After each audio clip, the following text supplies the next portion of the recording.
اللہ رب العزت نے پھر مشرکین مکہ کے شکوہ کا ذکر فرمایا۔ اللہ نے فرمایا کہ کافر لوگ یہ کہتے ہیں کہ لولا انزل علیہ آیۃ من ربہ، آپ صلی اللہ علیہ وسلم اگر واقعتاً اللہ کے نبی ہیں تو آپ پہ کوئی معجزہ کیوں نہیں نازل کیا گیا، کوئی نشانی آپ کو کیوں نہیں دی گئی؟ حالانکہ جو سب سے بڑا معجزہ تھا، سب سے بڑی نشانی تھی، وہ اللہ رب العزت کی کتاب تھی، قرآن مجید تھا۔ قل ان اللہ قادر علی ان ینزل آیہ، یہاں سے اللہ رب العزت نے ان کے شبے کا جواب دیا، فرمایا میرے پیغمبر ان سے کہہ دو کہ اللہ تبارک و تعالیٰ اس بات پہ قادر ہے کہ وہ کوئی نشانی دکھا دے۔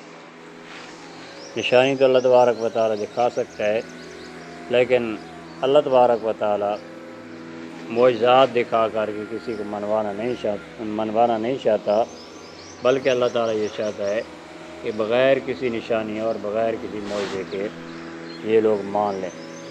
ولیکن اکثرهم لا یعلمون، لیکن اکثر لوگ نہیں جانتے۔ اس کے بعد اللہ رب العزت نے مسئلہ توحید پر عقلی دلیل بیان فرمائی۔ 3 چیزیں تھیں جن کو مشرکین مکہ ماننے کے لیے تیار نہیں تھے۔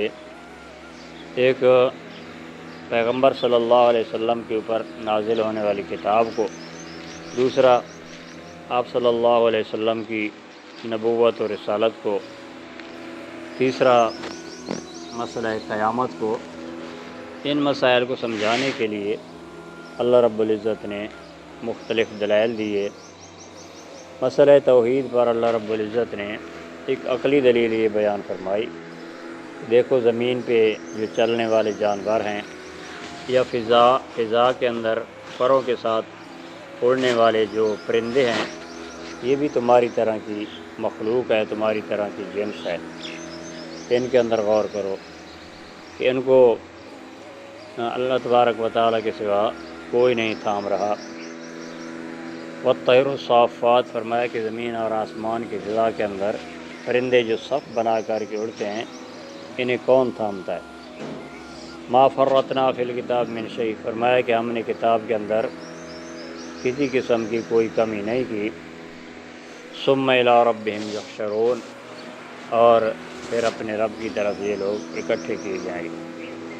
مسائل کو سمجھانے کے لیے، عقیدے کا مسئلہ سمجھانے کے لیے اللہ نے اپنے کتاب میں قرآن مجید کے اندر مختلف دلائل بیان کیے۔ کبھی مسئلہ توحید پہ دلیلیں بیان کی، کبھی آپ صلی اللہ علیہ وسلم کی نبوت و رسالت کے ثبوت پیش کیے، کبھی مسئلہ قیامت کو ثابت کرنے کے لیے اللہ نے دلائل دیے۔ تو یہ ساری چیزیں ان لوگوں کو سمجھانے کے لیے۔ والذین کذبوا بآیاتنا صم وبکم فی الظلمات، فرمایا جو لوگ ہماری آیات کو، ہمارے معجزات کو جھٹلا دیتے ہیں، خصوصاً آیات توحید جو ہیں اس کا جو انکار کر دیتے ہیں، صم وبکم فی الظلمات، یہ بہرے لوگ ہیں، گونگے لوگ ہیں، یہ اندھیروں کے اندر پڑے ہوئے ہیں۔ من یشاء اللہ یضللہ، جس سے اللہ تعالیٰ چاہتا ہے گمراہ کر دیتا ہے۔ ومن یشاء یجعلہ علی صراط مستقیم، اور جس سے اللہ تعالیٰ چاہتا ہے صراط مستقیم پہ، سیدھی راہ پہ چلا دیتا ہے۔ اللہ تبارک و تعالیٰ کی مرضی یہ ہے کہ جو مانتا جائے اسے ہدایت ملتی جائے، اور جو نہ مانے وہ گمراہ ہوتا جائے۔ عید الفطر کی، عید الاضحیٰ کی دن کی چند سنتیں جو حدیث کی کتابوں میں ملتی ہیں، یہ ہے کہ نبی پاک صلی اللہ علیہ وسلم عید کے دن صبح کو جلدی اٹھتے تھے اور فرمایا کہ بعد جماعت نماز ادا کرتے، اس کے بعد یہ تکبیریں پڑھتے تھے، اللہ اکبر لا الہ الا اللہ واللہ اکبر اللہ اکبر۔ عید کی نماز کی طرف جانے سے پہلے آپ صلی اللہ علیہ وسلم عید الاضحیٰ کے اندر کچھ بھی نہیں کھاتے تھے۔ واپسی پہ قربانی کے گوشت سے آپ صلی اللہ علیہ وسلم دن کی ابتدا کرتے تھے۔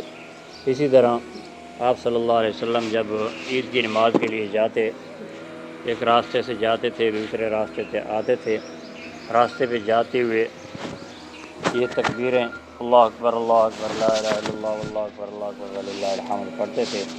آپ صلی اللہ علیہ وسلم نئے کپڑے پہنتے تھے خوشبو لگاتے تھے، اور عید کے بعد واپس آ کے آپ صلی اللہ علیہ وسلم اپنے جانور کو ذبح فرماتے تھے۔